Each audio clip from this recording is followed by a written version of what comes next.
Há muitos mistérios no mundo que deveríamos conhecer para saber que tipo de perigos podem existir ao nosso redor. Um desses mistérios é o ET de Varginha.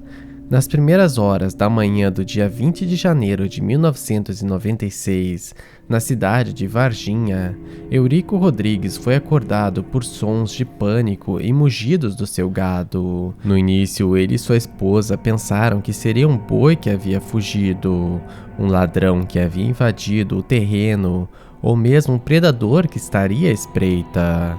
Porém, quando ele olhou pela janela, percebeu um OVNI voador cinza que se parecia com um submarino. Esse objeto misterioso possuía o tamanho de um pequeno ônibus e era silencioso, sem luz alguma. Segundo Eurico, o objeto ficou por ali por 5 minutos, até que finalmente desapareceu. Ele e sua esposa sentiram muito medo e vergonha de serem ridicularizados pelos vizinhos e pela sociedade em geral. Então guardaram aquilo para si e decidiram não levar o caso até as autoridades. Contudo, eles não foram os únicos a terem encontros estranhos naquela noite.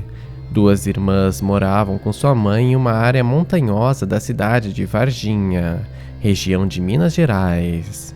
Elas possuíam 14 e 16 anos. Valquíria e Liliane Silva se encontraram com uma amiga para irem para casa. Já era tarde da noite, então o grupo decidiu pegar um atalho para irem para casa mais rápido, passando por uma área de mata. Quando cruzavam a região, foram surpreendidas por uma entidade misteriosa a menos de 7 metros delas. Algo estava abaixado próximo ao muro, e elas pensaram que era um animal. Contudo, sua aparência bizarra e comportamento curioso as assustou. Quando elas se aproximaram mais, a criatura olhou em sua direção, diretamente para elas com olhos vermelhos. As jovens saíram correndo em desespero, aterrorizadas. Minutos depois, quando sua mãe questionou o que havia acontecido, elas disseram que haviam visto o diabo. O caso das meninas acabou virando notícia na cidade, e logo depois se tornou manchete por todo o país, saindo inclusive nos programas de televisão mais famosos e sensacionalistas. Posteriormente, mais encontros seriam relatados pela cidade.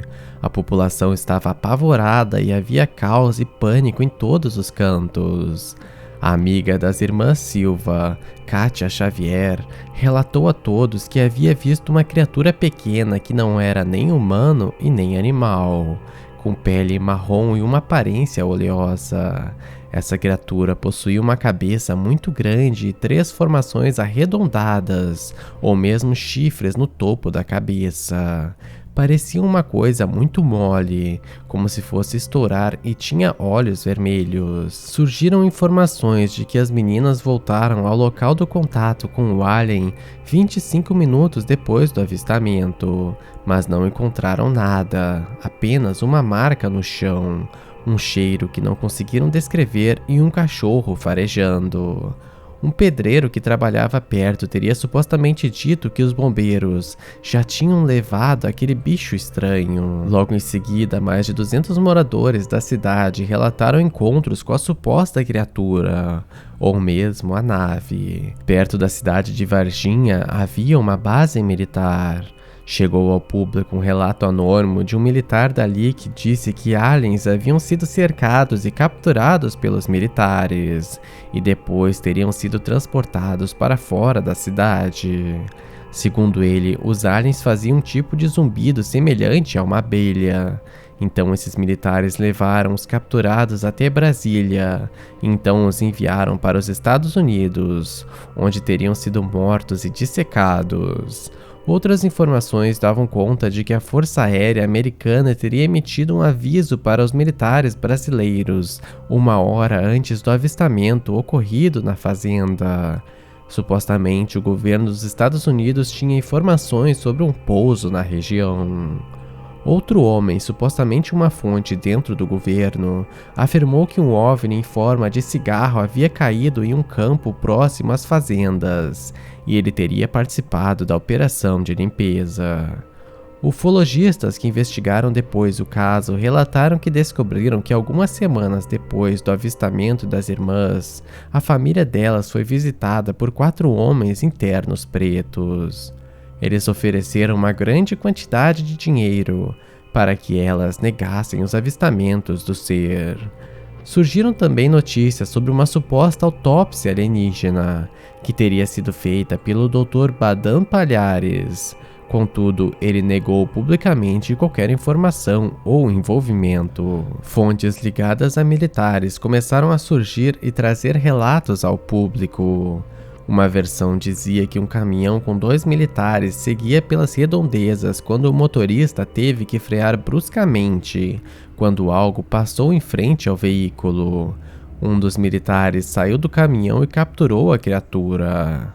Então, eles tentaram levá-la para um posto da região, onde o atendimento lhe foi negado. O próximo destino foi um hospital, onde a criatura teria ficado isolado em uma ala.